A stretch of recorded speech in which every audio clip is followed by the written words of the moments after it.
Joining us now is Leana Wen, MD, emergency physician at Brigham and Women's and Massachusetts General, and a clinical fellow at Harvard Medical School. She's also the co-author of the new book, When Doctors Don't Listen: How to Avoid Misdiagnoses and Unnecessary Tests. Doctor, thank you so much for joining us. And it occurred to me in reading this about how we need to tell the doctors more about ourselves, the doctors need to listen more to our stories.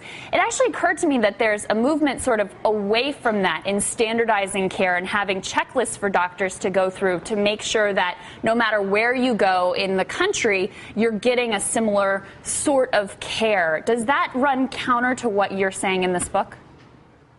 No, I think there are two different things we're talking about here. One is standardization for treatment.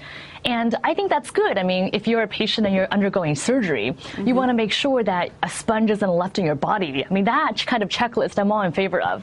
What I am talking about is standardization for diagnosis, which is not a good idea because you want to make sure that you get your own diagnosis, not just the same pathway that every single patient follows. Yeah, well, Doctor, along those lines, I had an interesting experience this summer. I guess I'm sort of conditioned looking for doctors to look for somebody with lots of experience, just under the assumption that they've seen everything and they'll have the best sense of what to do. I had a problem, and I ended up seeing a doctor with probably 30 or 40 years of experience, and I got the distinct impression that this doctor just had sort of a quick checklist of 3 or 4 possible diagnoses and listened to, a couple things that I said, cut me off, didn't really pay attention, came up with the one that fit the closest, didn't really feel right to me, didn't fix the problem at all. I ended up going to a much younger doctor then for a second opinion, somebody who was basically just out of medical school, just doing residency and everything, and found that doctor was very interested in spending time listening to me, asking me questions, following up, making phone calls to follow up afterwards. And so the level of experience wasn't there, but I felt a lot more comfortable and confident in that younger doctor. Do you think that might be a wise thing to look for if you're a patient, a younger doctor who might just listen more? I'm not sure if it's about age as much as it's about trust. I mean, your experience really underscores the importance of having a good relationship with your doctor, right? Finding someone who will spend that extra time to talk to you. And it's not a lot of extra time, but we actually know from studies that the average time to interruption when you begin talking to your doctor is something like 8 seconds. I mean, that's incredible, right? 8 seconds, and that's all the time that you have to really tell your story. Sounds like being on the cycle. Dr. Wen, I see telling your story is your #1 tip. I'm grateful because my biggest fear when I go into my doctor is that I'm going to leave something out and he's going to miss something. So probably to a fault, unfortunately, for my doctors, anytime there's something wrong, I go in and I download on anything that I think is relevant, from the discectomy I had 7 years ago to my recent bout with hiccups to, the bruise I just got the other day. I mean, is there such a thing as oversharing in terms of, clouding the process and making it even more difficult for my doctor to figure out what's wrong with me?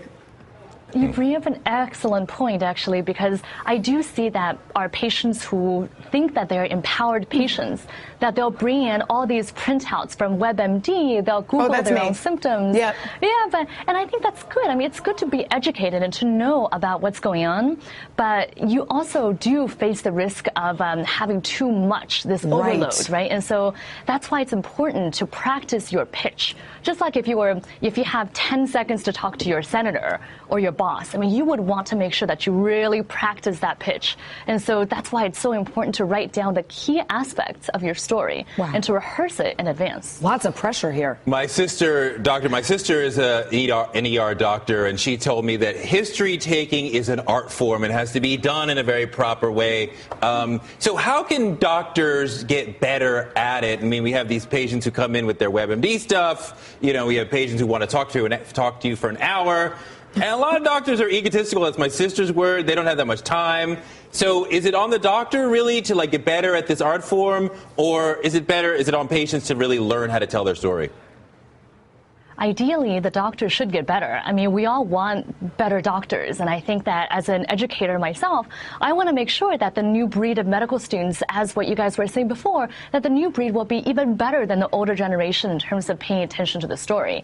But in the meantime, there's something that the patient can do to help the doctor help you. And that's what I emphasize in When Doctors Don't Listen, that yes, the medical system needs to improve and healthcare reform is happening and doctors should take charge themselves.